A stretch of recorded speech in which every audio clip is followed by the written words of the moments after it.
ngambil kandungan hadis daripada kitab-kitab tersebut, akan tapi untuk melatih diri kita berhati-hati bahwa ini adalah hadis palsu. Justru saya tak boleh sampaikan di dalam tulisan saya, tak boleh saya gunakan dalam ceramah saya, dan tidak boleh saya gunakan dalam pelbagai ucapan atau dalam pelbagai kesempatan untuk berdakwah dan lain sebagainya.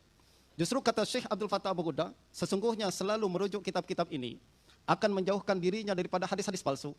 Kalau kita tak tahu hadis palsu, kita tak akan boleh menjauhkan diri kita daripada hadis palsu. Justru digalakkan kepada para pelajar terutama, kepada asatizah dan tokoh-tokoh masyarakat untuk punya satu kitab hadis yang menghimpun hadis-hadis palsu nih. Lalu sering-sering baca, sekali lagi bukan nak istinbat, sekali lagi bukan nak guna dalam ceramah, sekali lagi bukan untuk kita gunakan dalam hukum hakam, akan tapi untuk tidak kita gunakan, untuk kita boleh tahu bahwa ini palsu dan kita next time tak akan guna hadis-hadis tersebut. Tuan-tuan dan puan-puan sekalian, itu adalah takrif daripada hadis palsu. Sekarang saya nak masuk ke dalam perbincangan berkenaan dengan 5 kaedah dalam yang perlu diambil kira apabila kita berbincang berkenaan dengan hadis palsu ni. Kaedah yang pertama adalah, tuan-tuan, kita kena tahu perkara yang muttafaq alaih. Ijma' di kalangan ulama bahawa menyebarkan hadis palsu adalah haram. Jadi, perbincangan berkenaan ini hadis palsu atau ini bukan hadis palsu, perlunya kita untuk memastikan kesahihan hadis, perlunya untuk kita memastikan hadis yang kita sampaikan ini bukan hadis palsu, bukan satu gerakan tertentu daripada pihak tertentu, akan tapi dia adalah galakan seluruh ulama kita. Sesetengah masyarakat apabila berbincang berkenaan dengan hadis palsu punya pandangan negatif. Ini mestilah daripada kalangan tu, sikit-sikit hadis palsu. Tapi sebenarnya, tuan-tuan, apabila kita nak mengkaji ilmu hadis, semua ulama ijma' bahwa kita mesti tahu hadis palsu dan untuk kita tinggalkan hadis tersebut. Maksudnya haram kita menggunakan hadis palsu. Haram menyebarkan hadis palsu. Dia adalah semua ulama punya pandangan sedemikian. Justru termasuk, tuan-tuan, yang mengharamkan menyebar hadis palsu adalah kalangan ahli tasawuf sendiri. Sesetengah kalangan melihat bahwa ahli tasawuf ni tak punya kepekaan dalam hadis palsu. Justru banyak hadis-hadis palsu dalam kitab-kitab tasawuf. Sebenarnya di kalangan ahli tasawuf sendiri, mereka menggalakkan tokoh-tokoh ahli tasawuf untuk tidak menyebarkan hadis palsu. Apa ucapan dari seorang tokoh ahli tasawuf, yaitu Syekh Abdul Wahhab bin Ali Asy-Sya'rani, seorang pakar rujuk hebat ahli tasawuf di abad ke-10 Hijrah. Beliau mengambil hadis antara lain daripada Imam As-Suyuti. Beliau juga seorang murid kanan daripada seorang pakar hadis dan pakar fiqh terkenal di Mesir, yaitu Syekh Zakaria Al-Ansari Asy-Syafi'i. Beliau mengatakan telah diambil perjanjian daripada kami untuk tidak bermudah-mudah dalam meriwayatkan hadis. Ahlan wa sahlan fadil sahib as-samaha Syekhuna Dr. Anhar. Coba Dr. Fadil terus kan? Terus.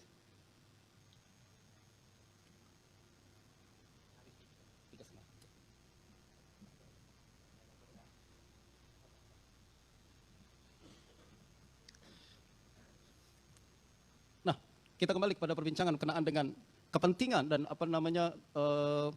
larangan atau tegahan daripada para ulama untuk kita menyebarkan hadis palsu. Sekali lagi, dia bukan hanya disebarkan, bukan hanya diingatkan oleh kalangan ahlul hadis saja, akan tapi dia juga diingatkan oleh para ulama kita daripada kalangan ahli tasawuf yang selalu nak memastikan bahawa spiritualiti itu mesti berasal daripada baginda Nabi SAW. Antara lain ucapan Syekh Abdul Wahhab Asy-Sya'rani, beliau mengatakan dalam kitab dia Al-Uhudul Muhammadiyah, beliau mengatakan telah diambil perjanjian daripada kami, yaitu daripada kalangan ahli tasawuf, untuk tidak bermudah-mudah dalam meriwayatkan hadis. Sebaliknya, kami mesti selalu berhati-hati dalam meriwayatkan hadis daripada Rasulullah SAW. Kami tidak boleh meriwayatkan hadis melainkan apabila memiliki riwayat yang sahih, kata beliau. Jadi kalau tak pasti lagi ini sahih, tak ada riwayat berkenaan hadis tersebut, kita sebagai tokoh tasawuf, kata Imam Sya'rani, tak boleh bermudah kemudian, yang penting ini hadis je, tujuan kita pun baik, kandungannya pun baik, tak. Akan tapi beliau katakan mesti pastikan sumber hadis tersebut terlebih dahulu. Tuan-tuan perempuan sekalian, soalan kita adalah macam mana, Ustaz, kalau kita tak tahu bahawa hadis yang saya sampaikan ini palsu. Tak semua orang boleh menilai kepalsuan atau kesahihan hadis. Lalu kemudian saya tersebar hadis tersebut, saya terima dalam WhatsApp, kemudian saya sebarkan. Adakah saya ikut berdosa? Saya ambil sebuah fatwa dari Imam Taqiyuddin As-Subki dalam kitab Fatwa Subkiyah. Beliau mengatakan mana-mana orang awam yang meriwayatkan hadis palsu karena tidak mengetahui kepalsuannya, maka ia tidak berdosa. Jadi pada asalnya dosa, haram, layak dihukum. Akan tapi kalau tak tahu kerana jahil, maka dia tidak berdosa dan tidak layak dihukum. Melainkan apabila selepas mengetahuinya, ia tetap berdegil, mengatakan bahawa hadis itu berasal daripada Nabi. Jadi kalau tak tahu, tak ada hukum lah, tuan-tuan. Akan tapi kalau sudah tahu dan telah dibagi tahu, ini hadis sebenarnya palsu. Lalu dia berdegil juga, nah ini yang kemudian termasuk dalam larangan baginda Nabi SAW. Kaidah yang pertama, saya kena go through cepat tuan-tuan Bapak sekalian. Yang kedua adalah, kaidah kedua yang nak saya bincangkan adalah berkaitan dengan status hadis hanya dapat ditetapkan menerusi metode kritik ahli hadis saja. Ini penting juga tuan-tuan. Untuk mengetahui sahih atau lemah sebuah hadis, tak ada jalan lain melainkan ikut tariqah atau manhaj yang telah ditetapkan oleh ahlul hadis dengan kajian yang sangat komprehensif, melibatkan kritik sanad dan matan sekaligus. Tak ada cara lain melainkan cara itu saja. Contoh hadis, justru kalau ada cara lain, misal ahli hadis mengatakan hadis ini sahih, lalu ada kalangan lain mengatakan hadis itu lemah, ataupun sebaliknya, ahli hadis mengatakan hadis ini palsu, tapi ada kalangan lain yang bukan kalangan ahli hadis mengatakan hadis itu sahih, maka manhaj tersebut tidak dapat diterima dan kesimpulan itu tidak boleh diterima. Sebab satu-satunya cara untuk mengetahui kesahihan hadis hanya menerusi manhaj ahli hadis. Contoh hadis, aku telah menjadi nabi apabila Adam masih antara tanah dan air. Imam Zarkashi mengatakan hadis ini tiada asal dalam lafaz macam ini. Beliau adalah seorang pakar hadis, lalu sampai kepada kesimpulan hadis tersebut tiada asal. Lalu Imam Ibn Arabi yang bukan pakar hadis, tapi pakar dalam ilmu tasawuf, mengatakan hadis ini sahih secara kasyaf. Nah, kembali kepada kaedah fas'alu ahla dzikri in kuntum la ta'lamun, idza wusidal amru ila ghairi ahlihi fantaziris sa'ah. Kaedah yang diajarkan oleh Quran dan hadis yaitu kembali kepada pakar dan pengkhususan masing-masing. Walaupun sehebat mana seorang dalam ilmu yang lain, akan tapi kalau bukan ilmu disiplin dia, maka mungkin pandangan dia tidak menepati yang sepatutnya. Justru apabila bertembung antara pandangan ahlul hadis berkenaan status sebuah hadis dengan pandangan lain yang bukan ahlul hadis berkenaan status hadis yang sama, kita kena terima dan tarjih pandangan ahlul hadis, sebab kita kena rujuk kepada ahlinya. Apa kata Imam Syekh Abdul Fattah Abu Ghuddah? Beliau menyalahkan pandangan yang menyalahi pandangan ahlul hadis. Beliau berkata, sejak bila pula penilaian sunnah memiliki dua sumber, kita cuma mengiktiraf satu manhaj saja, yaitu manhaj ahlul hadis. Justru manhaj yang lain kita tak terima apabila dia berbincang tentang perkara tersebut. Ini adalah pandangan Syekh Abdul Fattah Abu Ghuddah. Ini juga pandangan daripada ramai ahlul hadis yang lain dari berbagai kalangan dan aliran. Termasuk dari Syekh Ibn Aylish, Al-Maliki, dan lain sebagainya. Tuan-tuan boleh rujuk dalam tahqiq Syekh Abdul Fattah Abu Ghuddah bagi kitab Al-Masnu' fi Hadisil Mawdu'. Kaidah yang ketiga, tuan-tuan. Kita mesti sedar bahwa hadis palsu ada yang disepakati dan ada yang diperselisihkan. Justru kadang status hadis palsu diperselisihkan. Justru saya menyimpulkan, tuan-tuan, hadis palsu terbagi menjadi dua. Hadis yang pertama adalah hadis yang disepakati palsu. Ini tak ada alasan sama sekali. Kalau disepakati palsu, maka kita katakan dia palsu. Dan terus kita tinggalkan, dan tak boleh sebut dia berasal daripada Nabi sallallahu alaihi wasallam. Salah satu buku dan kitab yang menyebutkan dan menghimpun hadis-hadis yang disepakati palsu macam ni adalah kitab Al-Masnu' fi Ma'rifatil Hadisil Mawdu' karangan Mullah Ali Al-Qari. Beliau dalam muqaddimah mengatakan, saya hanya sebutkan hadis-hadis yang disepakati palsu saja dalam kitab ni. Dan juga tuan-tuan boleh rujuk kitab Syekh Ahmad Al-Ghumari Al-Mughir Al-Ahadits Al-Mawdu'ah fil Jami' As-Saghir. Beliau pun mengatakan, saya hanya sebutkan hadis-hadis yang palsu muttafaq, yang confirm palsu saja dalam kitab tersebut. Hadis palsu yang kedua adalah hadis yang diperselisihkan kepalsuannya. Justru ada khilaf di kalangan para ulama berkenaan. Ada mungkin setengah ulama mengatakan hadis ini palsu, setengah yang lain hadis ini tidak palsu. Justru antara kitab yang mengandungi dan menghimpun hadis-hadis yang seperti ini antara lain adalah kitab Al-Mawdu'at Imam Ibn Al-Jauzi. Hadis yang terkandung dalam Mawdu'at Ibn Al-Jauzi sebagiannya memang disepakati palsu, dan ada di antara hadis-hadis tersebut adalah diperselisihkan palsu. Justru ada ta'aqqubat, ada kritik daripada kalangan ahli hadis selepas Ibn Al-Jauzi. Antara lain Imam Suyuti menulis kitab Al-La'alil Masnu'ah fil Hadisil Mawdu'ah dan lain-lain. Justru hadis yang diperselisihkan ini kita masih boleh berbincang lagi. Mungkinlah ini lemah atau palsu di satu kalangan, menurut satu kalangan, dan tidak palsu menurut kalangan yang lain. Akan tapi bagi siapa yang punya kepakaran dalam ilmu hadis, dia boleh melakukan tarjih.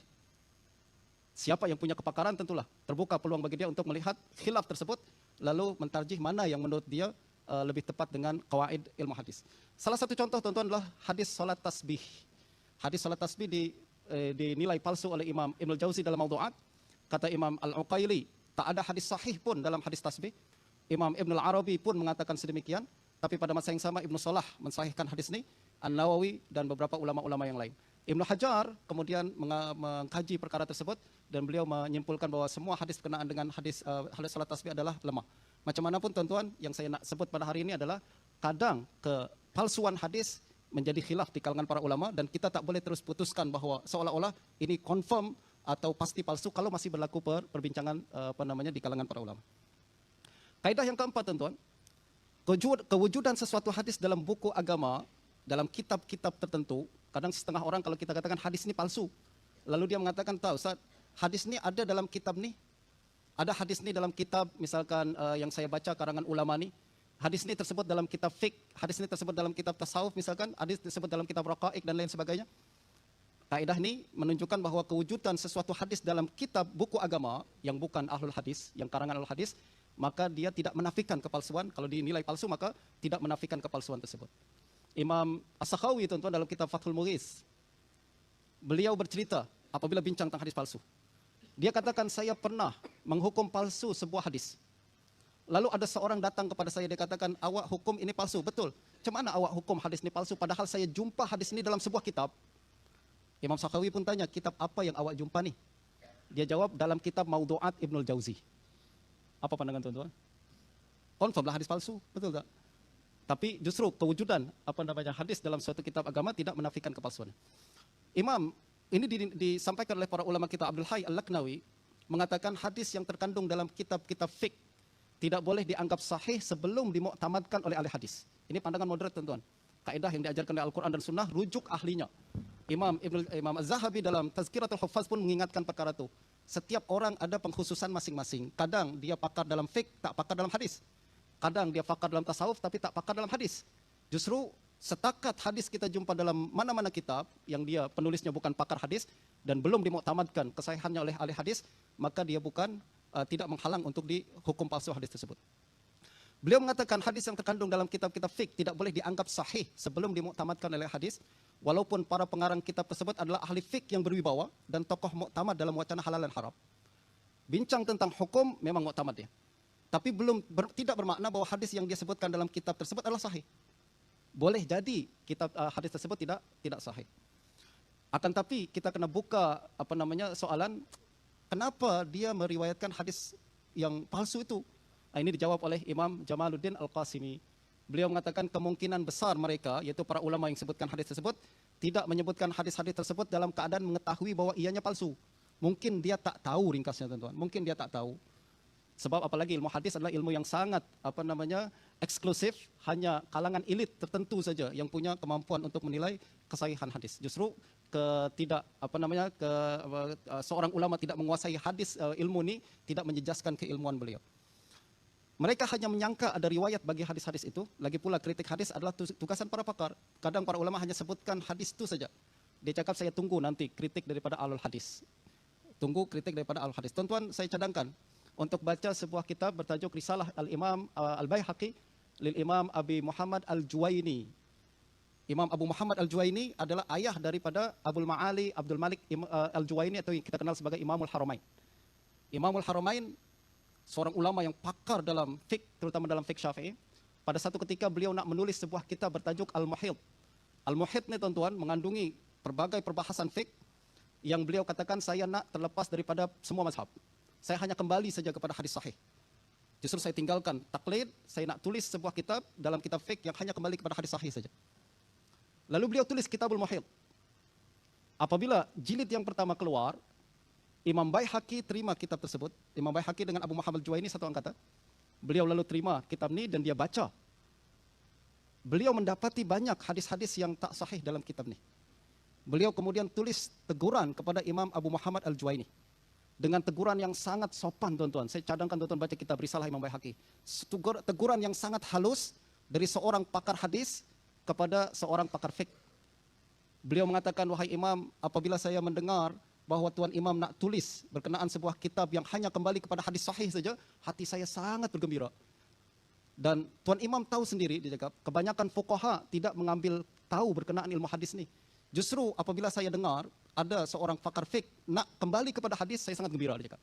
Akan tapi apa yang berlaku selepas saya jumpa kitab Al-Muhit, saya nampak banyak hadis-hadis lemah dan palsu dalam kitab ini, saya pun merasa kecewa. Justru saya tulis kritikan kepada Imam Al-Juwaini, panjang dia tulis, tuan-tuan, dan dengan sangat sopan, dengan cara yang berhikmah. Akhirnya sikap Juwaini apabila dikritik oleh Imam Baihaqi, beliau mengatakan, hakaza yakunul ilm, ini yang sepatutnya dilakukan oleh ahli ilmu, yaitu kalau ada yang silap bagi tahu dengan cara yang sopan, tuan-tuan, dengan cara yang hikmah. Hakaza yakunul ilm, lalu kemudian dia cancel menulis kitab tersebut, tak lagi dilanjutkan projek penulisan kitab Al-Muhit.